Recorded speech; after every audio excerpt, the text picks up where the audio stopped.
What's up guys, in this video I'm going to show you how to reflash an Anet mainboard, whether it came on your stock 3D printer.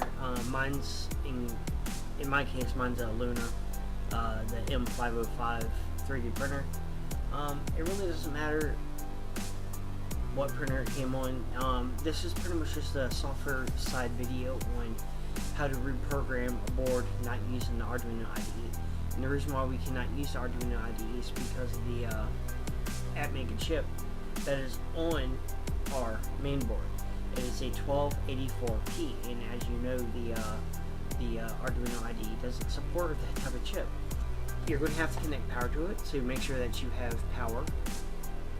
I'm using 12-volt power supply, and make sure that your USB cable is obviously plugged up. I didn't show you hooking that up, but if you're watching this video, I really hope that you know how to connect those basic things. Positive, negative, 12-volt powered board, USB cable, goes to your computer. Awesome, good stuff. Now, what I'm going to be using is AVR Dude. Mine is version 6.1, so if your version is a little bit different, then try to play along. But the main board on my 3D printer went bad. It was showing some crazy shit on the LCD screen on the heated bed side, and the temperatures were completely wrong. It stopped heating the bed. So after approximate guesstimation, I found out that the main board went bad on the heated bed temperature side. Alright, so on AVR Dude, up here where it says Programmer, go to Arduino. Port, select your COM port. If you're unsure what COM port your board is using, you can go to Device Manager, and you can find your COM port there. But I'm pretty familiar with what I plug into my computer, so I know that COM port 10 is going to be on the main board. I lied. My audio interface is connected to COM port 1. Cool. The baud rate is going to be 57600. It's very important. Do not worry about the clock. You don't have to deal with any of that mess. MCU up here. Select MCU. This is what's unique about it. It's going to be the Anet 1284P. That's what's on our chip. That's what it shows. So we're going to select that. Then up here where it says flash, we're going to go to our location where we saved our text file. If you buy a 3D printer from another company, you should be able to go to their website and download the firmware for that 3D printer. That's what I'm trying to get at. That's what I did. So I saved it to, in my case, I saved it to desktop.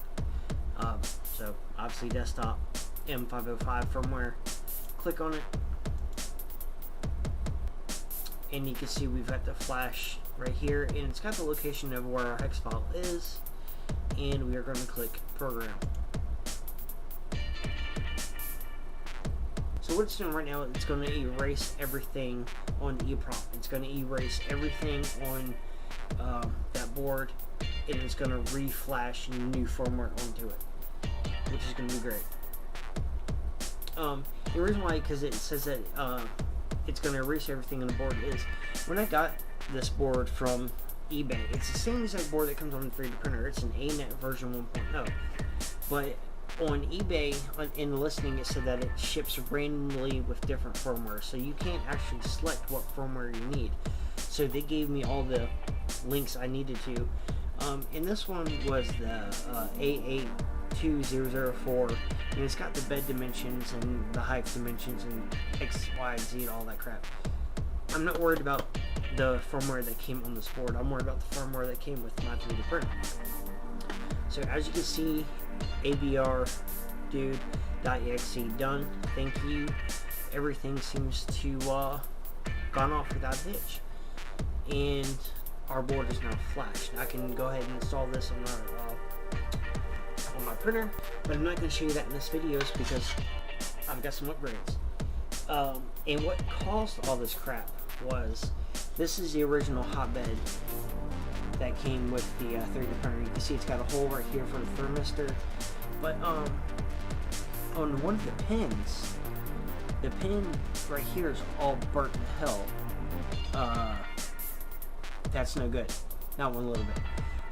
My connector got all burnt up, so we're going to have to, I'm going to upgrade the wiring to this thing, and I got version 2.0 for the bed. It no longer has a freaking hole for the thermistor, and I don't know if you can see it or not, but the traces are so much more thicker, and we are going to double up on our wire, and we're going to go bigger all around on the wire, because I don't want any more problems.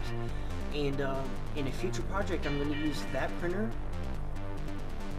to make, because I'm pointing to a printer, because I'm going to be 3D printing a Prusa printer. I'm going to be printing out the original Prusa printer, and I want a badass fast printer, bad boy damn. So I'm going to use a crappy printer to print out an excellent printer, because I'm pointing here and I'm pointing there. So yeah, this is version 2.0. The traces are so much more better and bigger, and yeah, upgrades tenfold. If you like this video, then like it. If you dislike, you know what to do. Check in the links for the software and AVR Dude, and check out the links in the description for my social media links and things like that. If you like this video, like it. If you dislike, you know what to do. Thanks for watching.